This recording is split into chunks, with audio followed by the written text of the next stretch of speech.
Everybody, Chris Webster here to talk about one of the latest supporters to the Archaeology Podcast Network, The Motley Fool. Now, I've been investing in the stock market through various applications for a few years now, and everybody who's listening to this can benefit from that sort of investment for the long-term financial planning. And also, I know the hosts of these podcasts can benefit because as archaeologists, like none of us get retirement. We all have to kind of fend for ourselves. So investing in the stock market is a good idea, but not everybody can do it. And look, we get it. The market is complicated and confusing, and to many of us, it simply doesn't make sense. In fact, where do you even start? Take all of the guesswork out of it with the Motley Fool Stock Advisor. The Motley Fool has been around for over 25 years and has been spot on in recommending some of the world's most important companies before they hit the big time. I'm talking about Amazon, Tesla, Netflix, Starbucks, all before they exploded in value. With their easy to use and super informative service, Stock Advisor, you could join the ranks before they potentially find the next big thing. After all, their average stock recommendation is up over 400% as of April 10th, 2023. And no need to be intimidated by financial jargon or market complexities. As the name suggests, these guys don't take themselves too seriously. Now, finances, that's a different story. Their friendly and relaxed approach has helped over 700,000 people move closer to financial independence, all while beating the market and having fun. New members can access Stock Advisor for only $89 for their first year, a full $110 off the full list price. Don't sit on the sidelines and think about what could have happened. Visit fool.com/APN to start your investing journey today. That's $110 discount off of $199 per year list price. Membership will renew annually at the then current list price. So again, check the link in the show notes of this episode.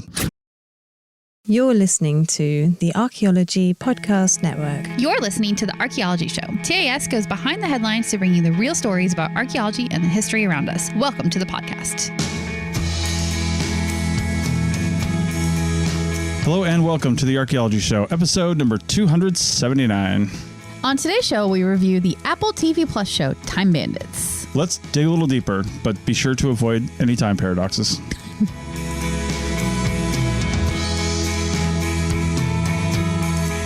Welcome to the show, everybody, and you.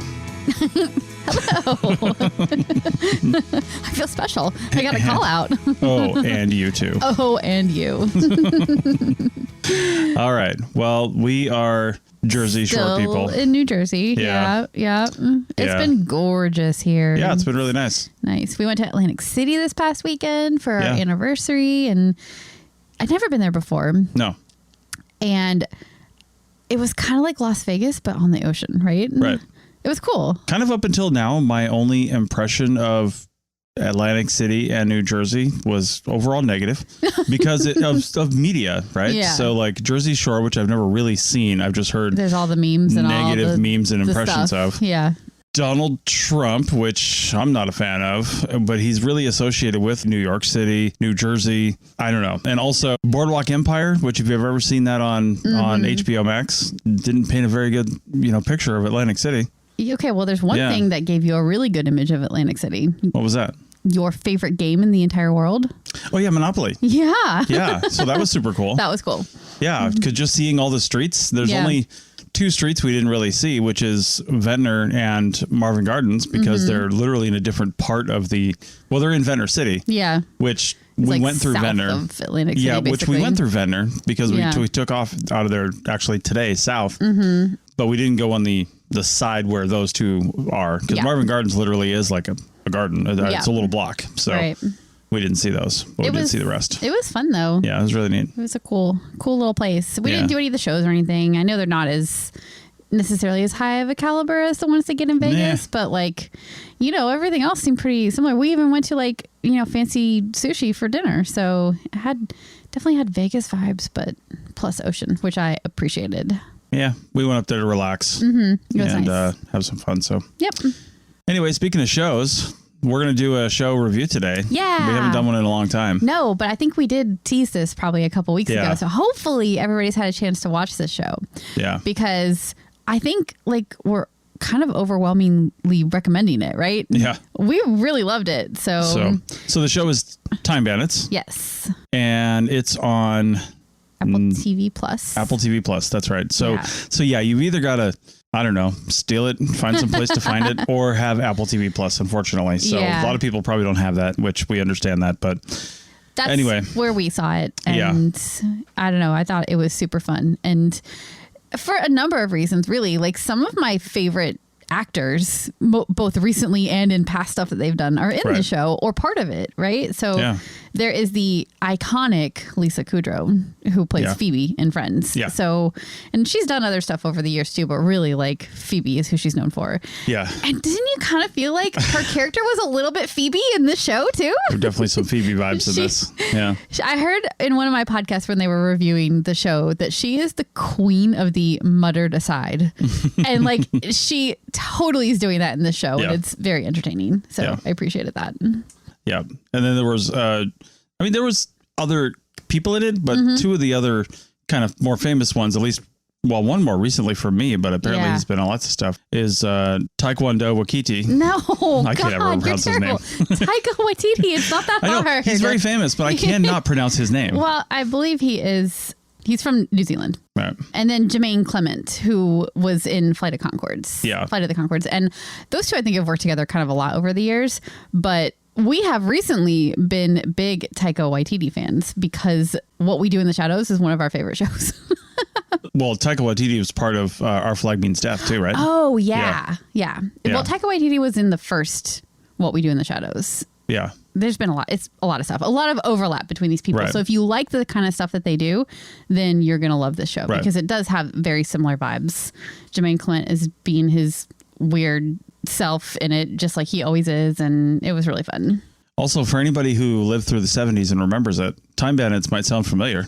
Yeah. Yeah. So this is actually a TV show reboot of a movie from the 70s that was produced by the people who did Monty Python. I believe it was 1981. Oh, was it 81? It came out. Yes. Oh, yeah, 81. Yes, okay. Very early 80s. Yeah, because Terry Gilliam, I think, helped produce this, and some of the other Monty Python people. Yeah, the Monty Python guys. So anyway, it was actually the main characters, the Time Bandits, if you will, were little people, and they were the Time Bandits. They did not feature in this. Not so much yet, but it does seem like they're going to get a bigger role in the next season. Oh, I didn't see that. I mean, it just seems like they are because there are little people in the new show. They have a very small role as part of this investigation crew or whatever. It seems like they're going to have a bigger role next season, potentially, assuming there is a next season. Right. But it was definitely a much smaller role than the original had. So, yeah. So much like the movie, one of the big crossovers that does kind of hold true is the main character is a kid that loves history, loves archaeology, and he kind of gets sucked up into this whole Time Bandit thing along with them from his bedroom and gets sucked into this portal and comes along on their adventures sort of unwillingly at first. Only barely unwillingly though, because he's a history buff. And this is why we're talking about this show, is because as they're traveling through time, they're in all kinds of historical places, places that we only know about through archaeology. They're encountering people that we only know about through, historical records or archaeology. So we thought it would be really fun to do a review of it because, it's kind of like in our wheelhouse to sort of break down this kind of show where they're doing the history thing. Well, and we started looking at each other when we first saw the first couple episodes because we let it play out a little bit. It wasn't all out. And we didn't watch it right away when it first came out. So we watched probably 2-3 episodes right back to back.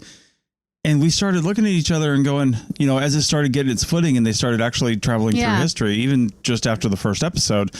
And we were just like, should we talk about this? Because they're getting some things right. And we like that. We like a lot of times when you have a show that approaches history or approaches archaeology, it's like, oh my God, they're doing that again. Like, here we go. Yeah. But they started like really kind of nailing it. They did. It was so good, right? Like even little things, like they chose to use BCE to refer to the time, before 2,000 years ago rather than BC, which I just really appreciated that from a non-Christian focused world because the rest of the world doesn't even know what BC means, it's a very Christian focus on dating. So, and the funny thing is this is all coming from like a 12-year-old kid too. Yeah. Right. Yes. Well, because he's the smarty pants. Yeah. He's the total smarty pants. He's treated like a loner sort of because nobody at school really wants to talk to him. His parents don't want to talk to him. His parents are kind of mean to him, actually. His parents are super mean to him. His sister's super mean to him. Yeah. He doesn't have any shared interests with anybody. Yeah. All he does is make these little dioramas and history figures and he reads books and that's all he really does. I mean, in that respect, it's kind of unrealistic as a child character because the people in his life do seem to kind of just dismiss everything that he's interested in. Yeah. To some extent. Not completely, sort of. But... Because in the first episode, what I think is the most unrealistic portion, aside from the massive amount of time travel in the show... Oh, yeah. Well, you have to get over that little hump. Because, I mean, I feel like all archaeologists, everybody who gets into archaeology has been dismissed once or twice in their life by people around them. Yeah, because it's boring, it's whatever. Yeah. You know, I mean, people listening to this show don't really understand what we're talking about. No, because they're nerds like us. Clearly you're here for a reason. When I start talking about like super nerdy archaeology stuff around my family, my sister will start singing, "You're a effing nerd" at me. And I'm like, oh, right, okay. Nerding out. Got it. But here's the thing. In the show, which was one of the things that really wanted us to make us talk about this, is that for his birthday, they indulge him and let him go wherever he wants. And they go with him. Now, they give him crap while he's there. Yeah. But they go with him. And he wanted to go to Woodhenge. And Woodhenge is a real place in England. It is. It's a real, true place. And the thing about Woodhenge is Woodhenge isn't even there anymore. No, it's wood, right? Yeah, Woodhenge was... A henge is just a circle of things. Yeah. That's all. Like an actual definition of a henge is a circle of things, right? So Woodhenge was a circle of wooden posts, I guess. Yeah. And they're no longer there, but we know they were there because of the impressions, or you could see when you dig in the dirt, you can see where like a post hole was, for example, something like that. So we know where they were.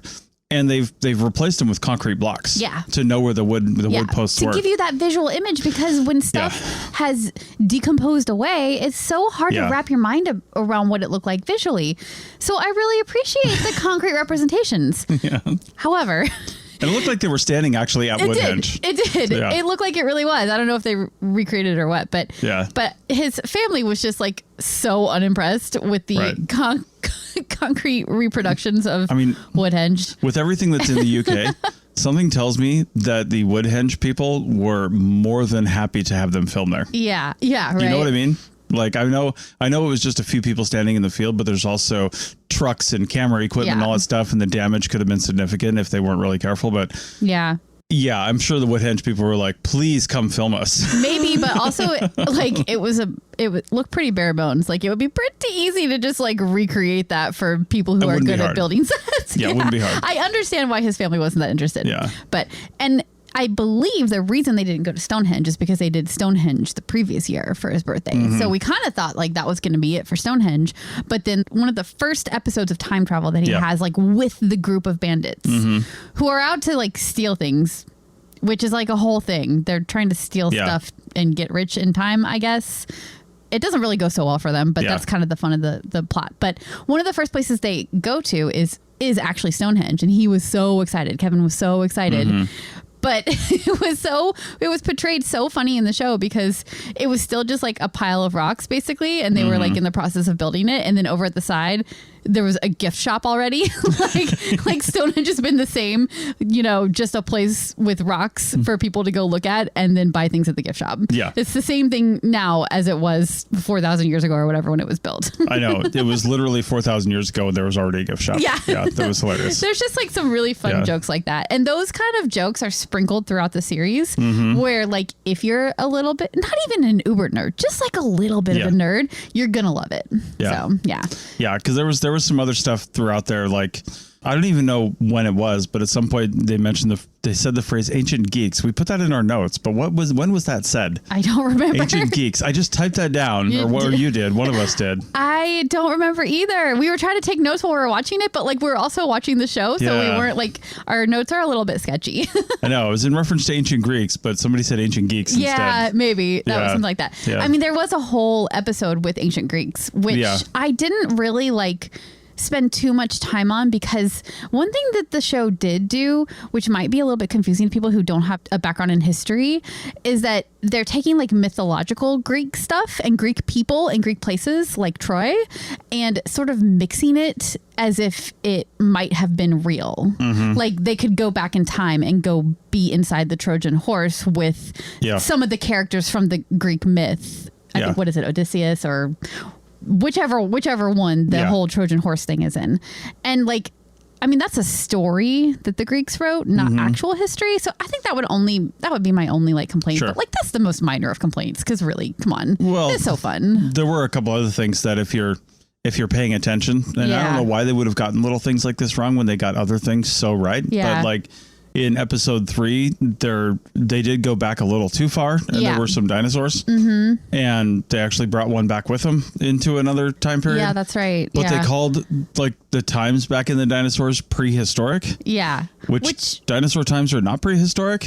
I mean, I guess technically, but like it goes beyond prehistoric, and then like it's got its own, like to Jurassic, or it's got its own time frame. Yeah, you know, prehistoric has another definition, but prehistoric technically still refers to before people to human times. Yeah, prehistoric still refers to human times, but but not dinosaur times. But not dinosaur times. Yeah, we don't want to indicate that like people and dinosaurs could have been living together, because they definitely did. Well, definitely not. Yeah, and they weren't trying to do that either. They just kind of used the wrong word. Yeah. So anyway. I think it was just like one last thing, and like our plan for the rest of this episode is to just go through some of the characters, because while they were jumping through time to different places, I think where the show really stood out to me was the way they brought characters into these places. Historical characters, people that really existed, and then just like filled them out to be real people, but like almost like jokes of the real people in some cases, as we'll see with some of these people that I'm talking about. Some of them are like really truly like trying to be real versions of whoever they were, but some of them are jokes too, and that was great. But I don't know. There are just so many funny moments. Like Kevin's sister Saffron is a big part of the show later on, and she like ends up with actual prehistoric people who are living in the Ice Age, and she teaches them like British slang. Yeah. Because she ends up actually stuck with them for like 3 years. Yeah. Yeah. And so like one of the words that they really latch onto is "in it." Like, isn't it? Like, isn't it? But like that British way that like they just say "in it." Yeah, for no reason whatsoever. Used incorrectly. Yeah, but like you get the context of it in modern language, but these like you know, basically Ice Age people were saying it in completely wrong context, like for no reason, just like shouting it. Right. It was so funny. And there were other words that she taught them too, but that was the one that stuck out to me. Yeah, because when Saffron gets there, she's like 11. Yeah. And so she teaches them 11-year-old British slang, English. Yeah. Yeah, these prehistoric cave peoples. Yeah. Yeah. She's so funny because she's like kind of a loudmouth, and she like made no effort to teach them like even anything like remotely correctly. It was just like what she knew they knew. Yeah, it was pretty funny. Yeah. So, all right. Well, on the other side of the break, we will talk about some of the historical figures that they met and some of the real stories behind these historical figures and what we liked about them. So we'll do that on the other side. Back in a minute. This podcast is sponsored by Ramp. Are you the decision maker in your company? Consider this. For the first time in decades, there's a better option for a corporate card and spend management platform. Meet Ramp, the only corporate card and spend management system designed to help you spend less money so you can make more. With Ramp, you get full visibility into your company's spending and control who spends what with each vendor. Ramp's software collects and verifies receipts instantly to save your team valuable time. Ramp automates data entry and routine tasks with automated approvals, expense categorization and bill payments, time-consuming tasks. Which means you'll stop wasteful spending and close your books in hours instead of days. Businesses that use Ramp add up to 5% to their bottom line the first year. If you're a decision maker, adding Ramp could be one of the best decisions you've ever made. Get $250 when you join Ramp for free. Just go to ramp.com/easy. Ramp.com/easy. RAMP.com/easy. Cards issued by Sutton Bank and Celtic Bank, members FDIC. Terms and conditions apply. People are driven by the search for better. But when it comes to hiring, the best way to search for a candidate isn't to search at all. Don't search, match with Indeed. The hiring process can be slow and overwhelming. Simplify hiring with Indeed. Indeed is your matching and hiring platform. With over 350 million global monthly visitors according to Indeed data, and a matching engine that helps you find quality candidates fast. Ditch the busy work. Use Indeed for scheduling, screening, and messaging so you can connect with candidates faster. Join more than 3.5 million businesses worldwide that use Indeed to hire great talent fast. Listeners of this show will get a $75 sponsored job credit to get your jobs more visibility at Indeed.com/PODKATZ12. That's Indeed.com/PODKATZ12. Terms and conditions apply. Get 15% off a set of BrakeBest Select, Select Pro, or Import Direct brake pads and 2 rotors now at O'Reilly Auto Parts. O'Reilly Auto Parts. Welcome back to episode 279 of the Archaeology Show. And we're going to try really hard for the next 2 segments to not talk about how people get time travel wrong.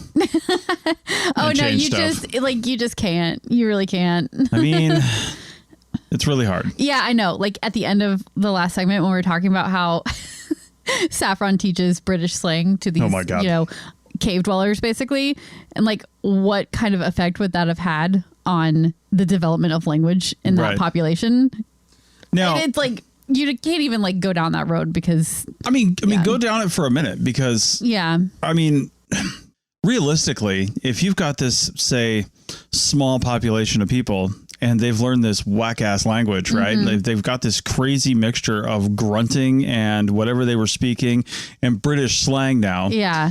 What are the actual chances that this group of people either A, survives to be the, a part of the group of people that helps populate the earth, right? And then B, I guess that there's only A. Yeah. What are those chances, right? Like, what are the chances that actually happens? Because when you look at the people who have, populated and become ancestors of everybody else, it's actually not that many people. It's true. There's a lot of people who have just died and never become part of our family tree. And by our, I mean all of humanity. Yeah. I mean, you're right. But also, like, there is a chance it could happen. Oh, for sure. Yeah. And you never know. The butterfly effect is real, right? They talk about that in context of, say, there's always like the weather patterns, like butterfly flaps its wings in the Sahara and there's a hurricane in the Gulf of Mexico. It's not quite that real. Like there's global climate patterns. So that doesn't actually do that. But, the thing is, and you see different sci-fi movies where, they've gone back in time and, they go back to the age of the dinosaurs and you have to walk on this path. I seem to remember in Outer Limits or Twilight Zone or something where somebody accidentally stepped off the path and then they go back into the future and all of a sudden everything is different, or they couldn't get back in the future because there was no future to go to because they stepped on the path and squished some microbe that became humans. Right. And it was just so ridiculous. And it's like, what are the chances that actually that microbe contributed to anything? Right. The chances are so astronomical. And I don't know. I feel like that's been overblown by everything. Now, if you introduce some kind of disease, some kind of rapidly spreading sort of thing, and the language could be thought of as that, like cultural memes really could be thought of that rapidly sort of spreading thing. I would worry about language spreading in a way that disrupts or advances maybe human development faster than it did before and then completely changes development from there, That could be one of the things that advances because it is a quickly spreading thing. Yeah. Or like they're in the far north, right? Like I don't think they said what part of the world they're in. What if they were in North America and language developed in North America before Europe, and then I don't think we knew what time it was. It was just icy and it was indicating some sort of an ice age. Yeah. So who knows when it was or where it was even. If it was just an ice age, they could have been in Spain. They could have been anywhere. Yeah. But what I'm saying is because North and South America were isolated, right? So the populations developed differently on those continents. And what if they were on one of those continents and then language just developed earlier, and that would change the whole track of the evolution of the people there, right? We'd have a different world today if that were the case, potentially. It's true. So yeah. Anyway, time travel stuff. You really can't think too hard about it because it'll break your brain. Which is funny because they don't really talk about it except for one or two couple circumstances that move the plot forward, which they definitely say, because Kevin's got this book that he's traveling with, this history book that kind of helps him know stuff about places they go. And he notices something definitely changes, like something changes from a 3 to a 4 or something like that as far as number of people. Yeah, something like that. And he's like, we can make changes. We can actually change stuff that we do. And I'm like, maybe they're proving my point in that all these crazy things that they're doing and these influences they're having are not having massive effects. Right. They're having little to no effect. Yeah, like changing from a 3 to a 4. Like, what did that actually do? What did that actually do? Yeah, right. So, yeah. Anyway, so we're going to go through and, like you said, talk about maybe really not episode to episode necessarily, but in Not kind really, of order. But yeah. some of the bigger characters that we liked and some info behind them. Yeah, for sure. Because that was our favorite part. Yeah. We're just talking about how we sort of got lost in the plot a little bit. Like I don't even know there's what like the plot was. there's a map and the bandits are stealing things, and then like the parents get kidnapped at one point and they have to go find it. There's a supreme being who is Taika Waititi, and then there's also the bad guy. Bad guy is pure evil. Pure evil is Jermaine Clement, and then anyway, everybody wants the map. Yeah, they want the map. I don't even know what they want to do with it, honestly. I mean, I got lost in that. It's the plot, but it's kind of secondary to watching the show. Almost. Yeah, like the fun part was watching them go through time and Yeah. interact with these people that we're going to talk about. So yeah. If you enjoy history and comedy, I think you should just watch it. Yes, definitely. Yeah. All right. So in episode 2, they went to a Mayan city where they met the, I guess, like queen, they would call her, of that city, and her name was Lady Sakkuk, and I think we also met her son, and it was the two of them, and the bandits spent a good portion of the episode being very concerned that they were being groomed to be sacrifices. Because that's basically what Kevin thought was going to happen. Yeah, because that's what like history and Mel Gibson has made people believe that the Mayans did, right? Yeah. And then I think they got to the end and it was like literally just like a feast where everybody was eating food together and like having a good time. It was a good party, basically. So I appreciated spinning that perception around and making it the other way. So that was cool. Yeah, she was the queen of the Maya city state of Palenque. Yeah. So she was a real person, which again, so cool that they brought a real person into the episode. She acceded to the throne in October of 612, and she only ruled for 3 years until 615. And this does seem to be one of those situations where a leader died, a male leader died, and it's unclear what her relation to that leader was. It might have been her son. It might have been her father. There might have been a couple people that happened in a row and then died quickly. But anyway, there was a void in leadership and she had the credentials to step in through her family. And she was able to do that because her son was also in line. So she was like, hey, I can do this until he is old enough to do it, basically. So, and she did that. She ruled the city and everything seems to have been great for those few years. And then when her son came of age, she abdicated for him. And that went pretty smoothly, it sounds like. It also sounds like she had a pretty heavy influence on him throughout his reign. So, maybe there was a little bit of a power thing going on there with her. Like, she's like, all right, fine, I'll abdicate. But, I'm going to keep my fingers in the pot here. Are you sure you didn't take this from the season 2 of House of the Dragons?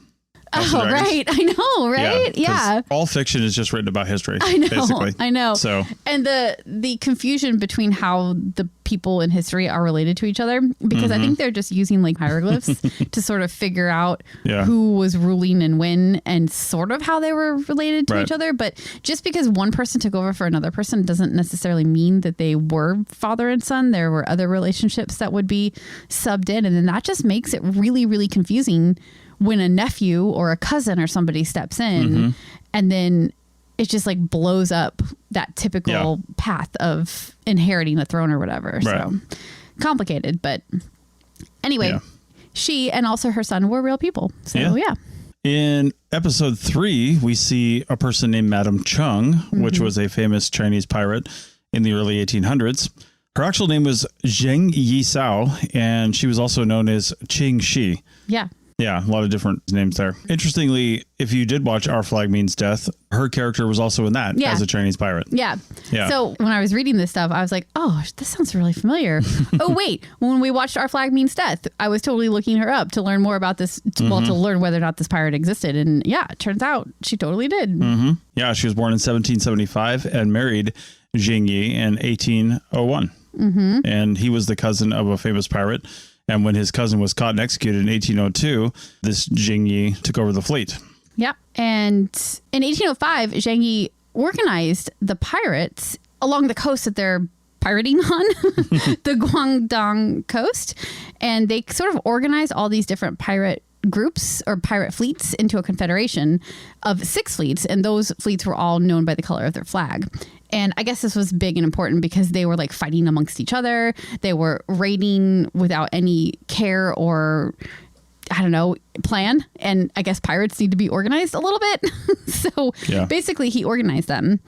And his fleet, of course, was the largest and was known as the Red Flag Fleet, which was sort of like the main fleet who kept all the other pirate fleets in line. So yeah, that was sort of the peak of his career. Yeah. To bring all those fleets together. In 1807, he basically fell overboard and drowned. That sounds a little fishy to me. But he fell overboard and drowned. Sounds like it was a storm. I mean, what can you do if you fall over in a storm, right? Pretty convenient. So his wife took over, Zheng Yi Sao, took over the fleet and with the support of his nephew. Yeah. Yeah. In 1810, she surrendered peacefully and was able to keep a portion of her fleet. She married her first husband's nephew and pretty much lived peaceful after that. Yeah, that's a very quick and dirty version of her story because the whole surrendered peacefully thing came after several years of, fighting with various different groups. And basically the government of that area were just like, please stop, please stop. And they worked out terms where they could surrender, not lose all of their wealth that they had amassed and not be punished really either. So I guess it was a good out for her. She took it and, basically lived peacefully. So yeah. And here's a place where Smarty Pants Kevin could have ruined all of history. Yeah. And he should have actually realized this as they are traveling through time, being a smart kid like he is. But in the show, he gives her a piece of advice to hide up a river in order to win a battle. This battle, she didn't actually win in real life. And he's like, hey, if you hide up this river, you could win this battle. And we don't know what she did. No, she did because he encounters her later on in a later episode and she's like, hey, that advice worked. Do you want to come work for me? You want to come be my soothsayer or whatever? And he was like, no. Right. But that didn't dramatically change history for her anyway. Well, it didn't because I think it was a place where they could kind of play with what happened in history because she does actually surrender eventually. And it sounds like she probably did in this new timeline, I guess, that they made because I don't know. It's hard to say because this could be any battle that they were talking about. They didn't really specify exactly which one or what was going on. So like, honestly, like one battle that they went upriver and hid and then, got away. That's fine. That probably wouldn't change history that much, right? I don't know. Anyway, yeah, they definitely played with history a bit there. So, yeah. All right. Well, the next episode heads over to basically the Eastern United States and I guess pretty much the Prohibition era. Yeah. Like Harlem, 1920s type time period. Yeah. And the two main characters there were Bumpy Johnson and Madam Queenie. Bumpy Johnson. You just really can't get better names than like Prohibition era cities. Madam Queenie. Gangsters. Right. Prohibition era gangsters are the best names ever. Now, you took the notes on this one and you said Madam Queenie's real name was Stephanie St. Clair, but did she actually go by Madam Queenie? Yeah, she was called Madam St. Clair first, I believe. And then somebody also started calling her Queenie at some point, and then those names just got kind of combined into the Madam Queenie thing. And that did stick for quite a long time, it sounds like. And Bumpy Johnson? I didn't read how he got his nickname, but I didn't spend as much time on him, honestly, because he was really not the interesting character here. He got a little bit more play in the Time Bandits episode because it's a funny story in Time Bandits because he doesn't know what Madam Queenie looks like in the show, and he mistakes... Not Phoebe. He mistakes Lisa Kudrow's character. What's her name? Penelope. Yeah. Her character's name is Penelope. He mistakes her for Madam Queenie because he was supposed to meet her and then she was there instead. It was one of those like mistake moments that are fodder for comedy in shows like this. But in real life, Bumpy Johnson was her bodyguard and her enforcer. And in that role for the, I don't know, like decade or something that he did that, he murdered over 40 people for her. Like she was a legit gangster and he was her enforcer. So they definitely knew each other. They would not have mistaken somebody else for each other. They were part of the same gang, essentially. Yeah. I found her character so much more interesting than his, though, because all he did was like hulk around and, do gangster things. But she was the head of an organized crime operation that was doing the kind of organized crime that wasn't in the show, first of all. In the show, it was all about, I don't know, alcohol, right? Yeah. They were trying to like get alcohol or hide alcohol or sell it or something like that. That was a portion in the show anyway. Yeah, because it was prohibition. But she doesn't, in real life, she didn't really focus on alcohol at all.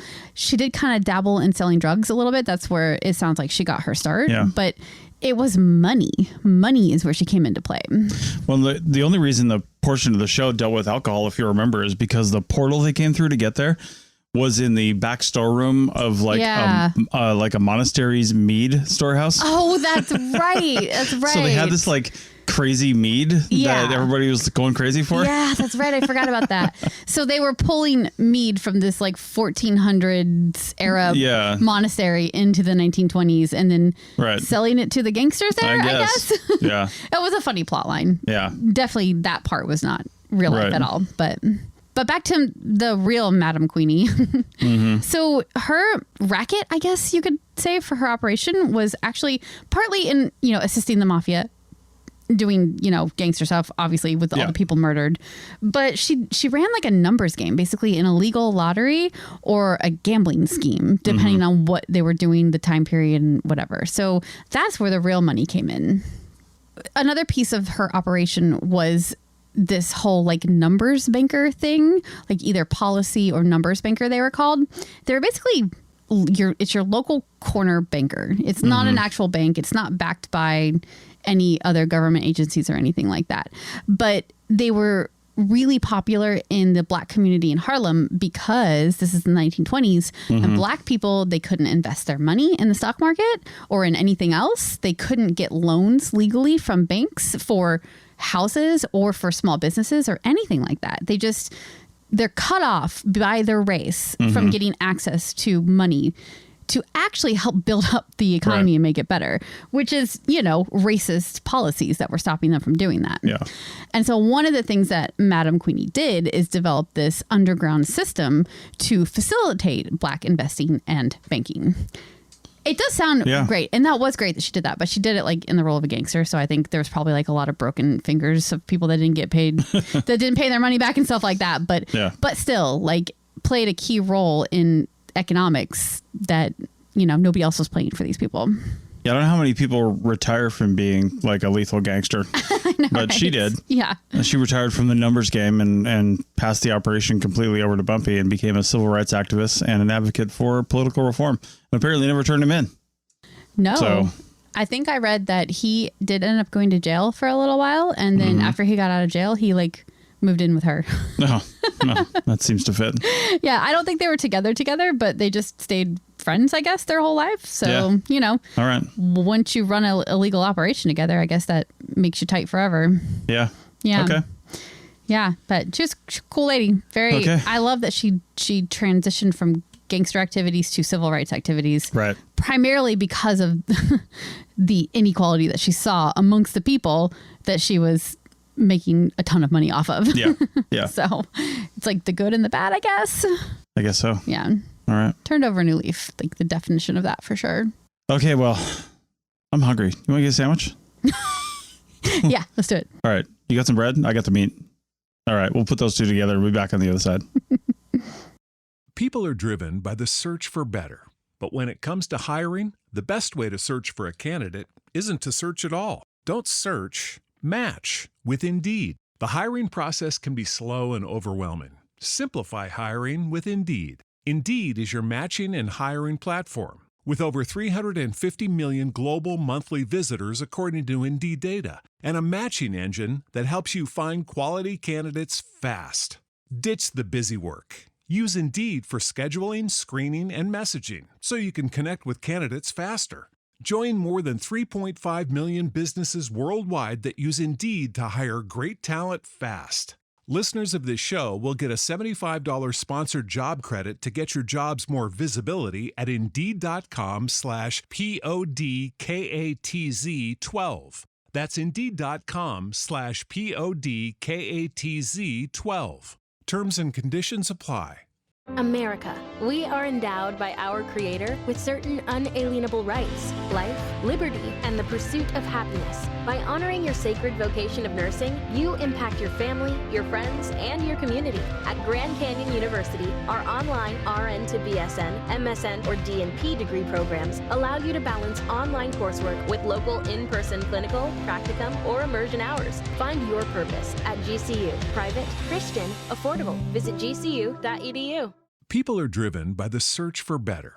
But when it comes to hiring, the best way to search for a candidate isn't to search at all. Don't search, match with Indeed. The hiring process can be slow and overwhelming. Simplify hiring with Indeed. Indeed is your matching and hiring platform. With over 350 million global monthly visitors according to Indeed data, and a matching engine that helps you find quality candidates fast. Ditch the busy work. Use Indeed for scheduling, screening, and messaging so you can connect with candidates faster. Join more than 3.5 million businesses worldwide that use Indeed to hire great talent fast. Listeners of this show will get a $75 sponsored job credit to get your jobs more visibility at Indeed.com/PODKATZ12. That's Indeed.com/PODKATZ12. Terms and conditions apply. Welcome back to the Archaeology Show, episode 279.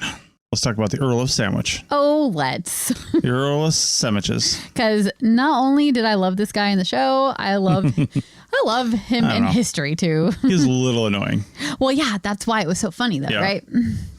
Yeah. So episode 5, they're in England again, and they're at this like party kind of thing, and they never eat really during the whole thing. Right. They were starving. Starving. Right? Yeah. And they end up at this kind of party sort of thing. Yeah. And they go through these doors and there's just like a whole pile of like sandwiches. Just like tables full of sandwiches.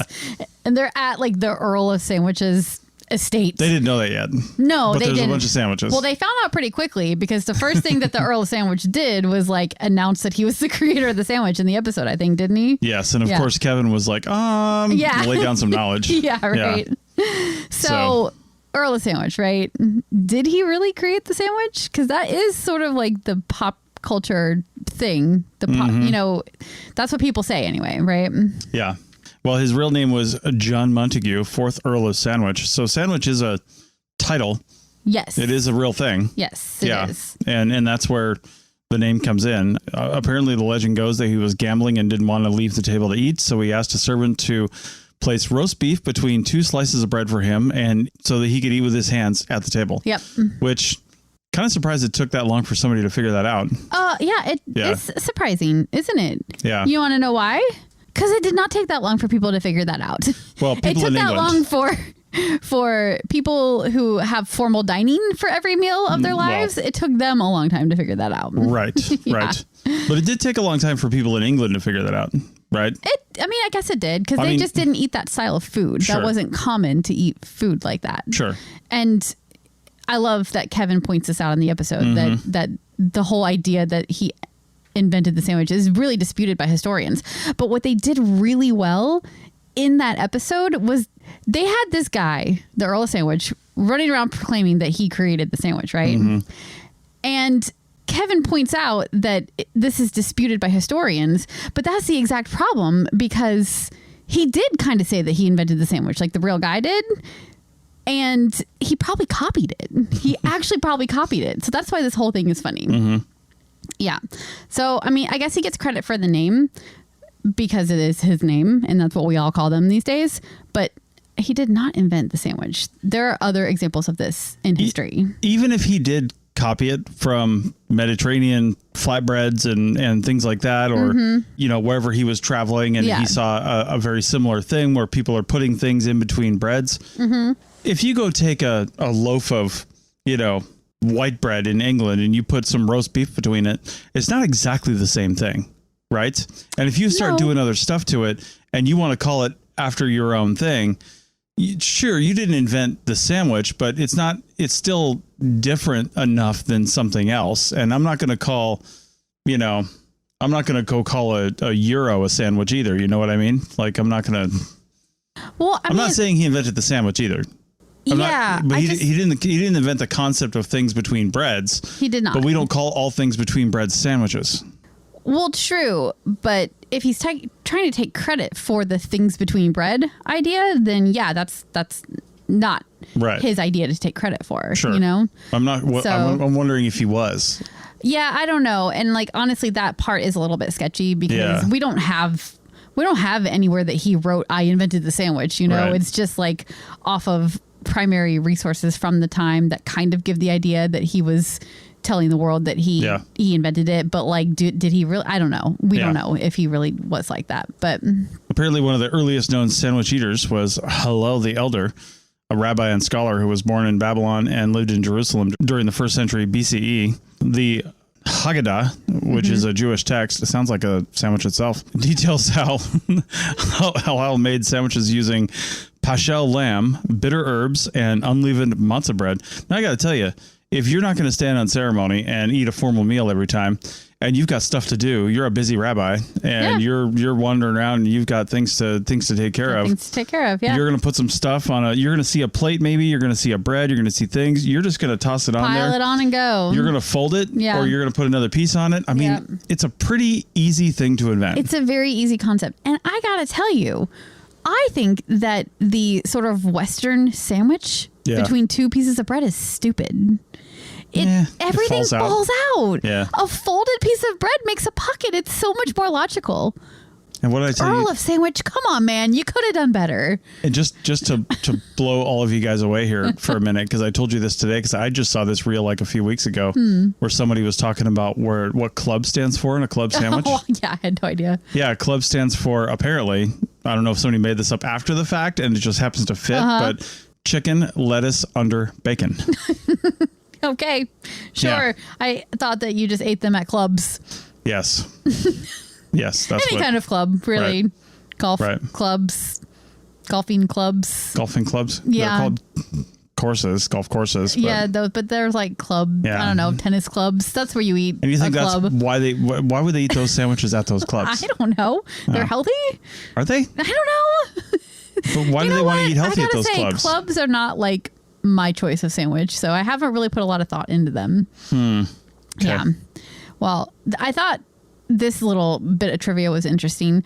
Turkey, the country, has a long history of basically rolling flatbreads up into a roll with fillings in it. So it's not quite a sandwich, but it's like a roll. Incidentally, turkey the meat rolled up into flatbread with fillings would also be delicious. Maybe they did. It's possible. Any filling you like, really. Also, coincidentally, maybe not coincidentally, the Earl of Sandwich traveled to Turkey and other regions in the Ottoman Empire before the whole sandwich incident happened. Roast beef between slices of bread incident happened. So was that a coincidence? I don't know. I don't know either. Yep. What I do know is that in the show, they made the Earl of Sandwich kind of arrogant and overly proud of his newly invented sandwiches. That's why he was throwing a party in honor of his new food. And it was very funny. And I appreciated the jokes. I feel like if he had been in real life as arrogant about his sandwich invention. Yeah. And this isn't just like historical overinflation, which it very well could be. Like, how do we know in real life if he was that arrogant, or if he just like said something to somebody one time and it got maybe put into one of those crazy society like newsletter sort of things, you know? And then this has been historically overblown and he wasn't really that crazy about it. It's possible. Because these society people, did they really like, you know, were they really this crazy forward with their ideas? They seem pretty reserved, right? Yeah. So, but if he was, you think that would have caught on, and other people that traveled would have been like, well, I was the first one to see spaghetti in Italy. So now this is now called, I invented this here in England. So now it's going to be called, you know, this. I'm just imagining like Lady Whistledown writing about. Right. Have you watched Bridgerton? Do you actually get my reference? Really? I'm familiar with it. Oh, okay. I was like, I didn't think I could get you to watch that show with me. Have you been sneaking it without me paying attention? I'm familiar with it enough because it's been everywhere. I know who she is. Yeah. I know what she does. Yeah. Yeah. So anyway, I mean, I think you're right. I don't think we know enough about how he actually felt about the invention, quote unquote. Maybe he did feel like he should take ownership of it. Right. Like that sort of British colonial mindset. It was so easy for people in that time period to think that because they saw something in a different country, a different continent, a different place, and brought it back to the country with them, that they could take credit for it because they were introducing something new to their people in their country, and therefore they deserved credit for it. So like that is a very colonialist mindset. I could see him having that mindset about it and not even thinking of the fact that he didn't actually invent anything. But maybe not. I don't know. We can't assign like thoughts and feelings to people in the past, not unless they wrote it themselves. All right. Well, that's enough. Yeah. Well, before we go on to what I think was probably my favorite character in the shows, I want to thank the person who's writing our 1-star Apple podcast review right now for spending 10 minutes talking about sandwiches. Did we really spend 10 minutes on that? Yes. I just appreciate you taking the time to leave us a review. I promise not to spend 10 minutes on sandwiches on a future episode. So I don't make that promise. You never know what archaeologists are going to find. That's true. If we do find we talked about pizza, like not pizza. We did talk about pizza. We talked about flatbread. We talked about in flatbread. Pompeii. Yeah. Well, if we do talk about sandwiches again, then you can leave another 1-star review. There you go. Yeah. All right.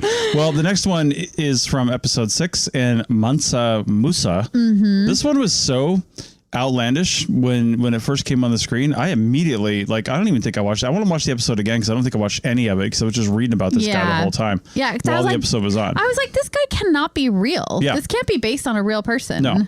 He was the king of the Mali Empire, and he was considered the richest person of all time. Yeah. Now let's just think about that. Just think about that for a minute. That's including Jeff Bezos. Like all of our billionaires. There's a billionaire in Japan who started SoftBank, which is an investment firm. Most people over here haven't even heard of him, but he's literally the richest man in the world. Oh, really? Occasionally, because he makes bad investments, he makes good investments, but most of the time he's the richest person in the world. This guy was richer than even him, because when you take all of his wealth and you expand it out into today's dollars, it's almost incalculable how much he had. Yeah, that's what they say, is that it is impossible to calculate. Yeah. And that is partly because it's very hard for historical figures to separate their personal wealth from the wealth of the kingdom. Yeah. It's the same problem with kings in Europe too, kings and queens. Okay, their country might be flourishing, but are they themselves actually rich? Sometimes, sometimes not. And it's kind of hard to say. When you can spend and do whatever you want, is that your wealth? Right. When you can get 20,000 people to build you something and you don't have to pass a law to do that. Yeah. Is that your wealth? Or if you need a little bit more money, you just sort of increase taxes a little bit more. And then all of a sudden, hey, you have more money now. Right. Yeah. Well, Mansa Musa's wealth specifically came from controlling and taxing the salt that was produced in the northern regions of the territory he controlled. Yep. And also from gold that was found in the southern regions. And I think in the TV show, they really focused on the gold piece of it. They were just sort of throwing gold around the entire time. It was pretty funny. So Mansa is a title. Yeah. And he was the 9th Mansa of the Mali Empire, which reached its territorial peak during his reign from 1312 to 1337. That's a good long reign right there. Yeah. Yeah. The Mali Empire consisted of land that is now part of Guinea, Senegal, Mauritania, the Gambia, and the modern state of Mali. Now, the show actually picked up while they were on a pilgrimage to Mecca in 1324, and that's where Time Bandits kind of picked him up. Which makes sense, because this pilgrimage, where he passed through Cairo, stopped in Cairo and spent some time there, is pretty famous. His time there and what he did there had a lasting effect on the city and the country of Egypt. So that's probably why they picked it to focus on. Yeah, they picked him up while he was kind of in the desert. They just kind of came over a hill and there was this massive entourage. Yeah, there was 10,000 people sitting in this valley. Yeah, right. Yeah, and somehow Kevin knew who it was immediately. Because he's Kevin. Because he's Kevin. That's one of those things where you just have to sort of accept that he's 12, but he has all the knowledge of the history of the world in his little brain. Well, he just giving people gold and doing things. Yeah, Mansa Musa did. Yeah. They really played up that supposedly generous aspect of his character in real life with the character on Time Bandits. Yeah. He just was like very gregarious, laughing, fun, nice, generous guy. Well, apparently his lavish gift giving of gold had a noticeable effect on the value of gold in Egypt. So much so that it decreased the value of gold in Egypt for the next 12 years, the overall value of gold. Yeah. Because he put so much into the economy. Right. Yeah. And some of the websites I looked at said that would have had like a massive effect on the economy and it would have made it really difficult to trade outside of Egypt with other places and stuff like that. And then other websites I saw, other experts basically were saying, meh, it wasn't that big of a deal. It was within the range of fluctuation that they could experience. And so maybe this fluctuation was attributed to this one person and his generosity, but the fluctuation itself wasn't necessarily that out of the ordinary. To handle it. Yeah, he invested a lot of his wealth in revitalizing cities in his kingdom, including Timbuktu. That's not just a cartoon place. I know. It's so funny, right? Like, I think that part of the reason why Timbuktu became so, it's just one of those places that you've always heard of, you know? Yeah. And it's partly because it was a major Islamic university center during the 14th century. And that was mostly because of Mansa Musa's money and development that he put into that place as an Islamic center. So, yeah. He died in 1337 and was succeeded by his sons, who weren't nearly as skillful at managing the empire as their father had been. And it eventually just completely fell apart. Yep. So that's all empires do. That's how it goes. As commonly happens, or happens to all empires, is they get a series of bad leaders and then everything falls apart. Yep, pretty much. Yep. So watch out, world. Indeed. So yeah. All right. Well, the last one we're going to talk about is from episode 9, and it's with, I'm probably going to get this wrong, but Qin Shi Huang. Yeah. And honestly, I didn't have a huge amount to say for this one, especially because his role in Time Bandits was very, very small. But I know that this was one of your favorite moments. So why don't you paint a word picture for us about what happened? Well, first off, the Time Bandit crew, they're like chasing somebody. Right. And they come out of this time portal. Yeah. And the person just like runs before these guards like really knew what was going on. She runs away and she runs into like this tent or something like that. Yeah, it was like that weird rock lady, right? It was the person they were trying to chase. They were looking for, right? It doesn't matter who it was. Yeah. But when she runs by, the guards like turn around and see this group of people standing there and they're like, hey, you need to stop. Yeah. And then the lead guy is, who it turns out is this Qin Shi Huang. And they're like, you know, hey, you need to stop. You can't go over. And he's like, look at this wall I've got here. Yeah. And it's like these flat rounded stones that are like maybe 5 inches high. Yeah. Like 1 to 2 like levels high. They're in the process of building it too, right? Isn't it like under construction? There's like a couple other stones a little higher. And there's like, so just a handful of people there. There's literally like a total of like 6 people there. Yeah. And they're like, you can't pass. This is a wall. This is a wall. Yeah. You can't cross this. And Penelope, which is Lisa Kudrow, she's like, I could literally step over it. And then they do. They literally step over what will become. Right. Well, don't say yet. Oh, sorry. Okay. Yeah. So and then Kevin kind of starts piecing things together. Yeah. And he says, oh, you're, Qin Shi Huang. And he's like, you're going to be a famous emperor and all this stuff. And he just kind of like starts heading into it. And basically, says, eventually nobody's going to be able to cross this wall. And he's like, it takes 2,000 years to build this thing. And he's like, what? Yeah. He makes a comment about contractors. He's like, I knew I shouldn't have hired those contractors or something like that. Yeah. And he's like, it was very funny. Yeah. He said something about building costs and things like that. And it was just really funny. But it turns out this is what eventually becomes the Great Wall of China. Yeah. And this is the first emperor of China. Yes. And when Kevin says you become the first part. You become the first emperor of China, he goes, what's China? Yeah. which is again like the funniest, nerdiest history joke, right? Because China was not a thing yet at this time. Idea. This is so Qin Shi Huang was the first Chinese emperor in the Qin dynasty, which was in 220 BCE, but he is the first one. He builds all this. He creates this. So there is no China yet at this point. I don't even know how long it takes before they start calling it China. I didn't do that kind of research, but it's probably quite some time. Yeah. But definitely was not a word that was part of his like vocabulary at all. No. He's like, say what? This is just my wall. I want to keep out all the like the marauders and invaders and probably like, I don't know, steppe peoples. Yeah. I'm guessing like this is what my wall is trying to do. And you qualify as that. So you're not going to cross my 1 foot high wall. Right. Yeah. He ended up eliminating the 6 rival states that constituted China at the time and annexed their final enemy state, Qi or Qi. It's QI. Can't remember how that's pronounced, to make the first unified China. Yep. So, yeah. Yeah, so, I brought everybody together and there you go. So I think the whole thing, the jokes are just so deep because like, did he become the first emperor because Kevin told him that he was going to be the first emperor and he thought of Kevin as some sort of soothsayer. And so therefore he had the motivation and drive to like go out there and unify all these different states and, you know, defeat the final enemy that wouldn't join them and all that stuff. Like, did that happen just because Kevin was like, you know, hey, you're going to be the first emperor, man. Yeah. Good job. This wall, it's going to be amazing. Good job. Did he do the wall because of that? I don't know. Time travel. It's weird. Breaks your brain. So, as I guessed, while we were just tidying up here, I looked up the name China and the etymology of it. Oh, yeah. As I figured, I was pronouncing this wrong. So his name, we were saying Kin or something like that, Q-I-N, or Q-I-N. Q-I-N. It's actually pronounced Qin. Qin. Okay. Yeah, Q-I-N is pronounced Qin, and this is the Qin dynasty, and that becomes China. China. But it actually is debated.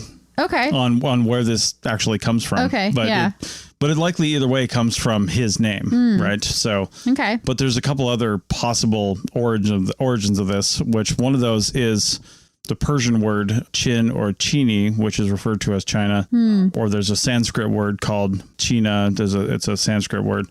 But anyway, it's likely based on his name. I mean, that makes sense. He was the first emperor, right? He brought all these groups that were in this gigantic area together. And they stay that way. Yeah. They stay that way for essentially millennia. So, yeah. I think that little upstart's going to make it. So, we'll see, though. All right. Well, those are all the characters that really stood out to us. There were other characters in the show that didn't get as much play or were just not as interesting. Like Casanova makes an appearance and he just wasn't that interesting of a figure in real life. Yes, he existed, but he wasn't that interesting, right? No, like, he was doing weird, creepy things in the show. Yeah. So but I think overall, like I said, if you're a comedy fan and you're a history fan, I feel like the show's worth watching. The overall plot line I wasn't very impressed with, and the overall end of the show I wasn't overall impressed with. They're going to do a season 2. They have to. They must. But I guess they kind of tried to tie things up, like some of they're looking for the map and a piece of the map at one point, and honestly, like. It's only been a few weeks since we watched the final episode and it's already starting to fade out of my brain. It's like one of those kind of overly convoluted plots where that happens. And I can do without a few of the characters too. Yeah. One of the characters actually left the show because she reported abuse. She reported abuse and they wrote her out. Yeah. So, let's clarify here. They didn't write her out because she reported abuse. She left and they had to write her out. She left and refused to continue working and they were not able to reach an agreement. Yeah. And she left. Yeah. She made the choice to leave. Although it doesn't sound like she was happy about it, but anyway. I mean, good on her that she didn't just stick around, but yeah. So I did read a little bit more in detail and we don't need to go into that here because there's a lot of like drama around it, but if you are interested in the drama, go read about it because there's a lot more on that. But I liked her character, but I don't like a couple of the other characters. I think they're incredibly annoying. But like, which ones? Which ones do you not like? The guy that holds the map, I think he's stupid and annoying. I don't like Widget? I don't like the big barbarian like guy. Yeah, I think he's a moron. He's kind of dumb. Yeah. And then the actor guy. I just think to be honest, I think most of the bandit characters are pretty annoying. I'm in it for the historical references and the places they go. I think that's done well, which is why we're talking about it. Yeah, true. I mean, I love Lisa Kudrow as Penelope. She's amazing. Lisa Kudrow was the most annoying one on Friends as well. And you are alone in that If opinion. I could have cut her out of Friends, I would have. Honestly, you're alone in that opinion. She's almost everybody's favorite, but I understand. Favorite? Yeah, there's been like votes over the years of who your favorite friend was, and it's always Phoebe that wins. I'm not kidding. You can't even say words. You're so mad about it. No. Can't even say it. I thought that some of the other characters were great too, like Kevin and his family, even though they're annoying. And then Yeah. So anyway, we'll see where they go. It was entertaining, even if the plot line overall is a little convoluted, but the rest of it was fun. All right. All right, you nerds, stop reading books and go watch TV. All right. I think that's the message for today's episode. The message. Go learn things from TV. Yeah, apparently. Yeah. Oh my God. So don't take our advice. Today's message, watch TV and read Wikipedia. The more you know. Today's message, don't learn anything from us. That's true. All right. Okay. All right. Thanks for the 1-star review. Bye. Bye.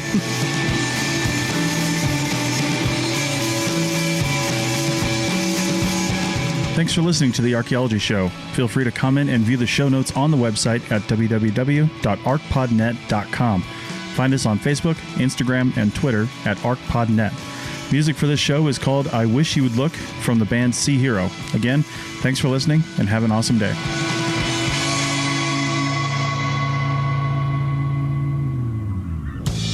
This episode was produced by Chris Webster from his RV traveling the United States, Tristan Boyle in Scotland, DigTech LLC, Culturo Media, and the Archaeology Podcast Network, and was edited by Rachel Roden. This has been a presentation of the Archaeology Podcast Network. Visit us on the web for show notes and other podcasts at www.arcpodnet.com. Contact us at chris@archaeologypodcastnetwork.com.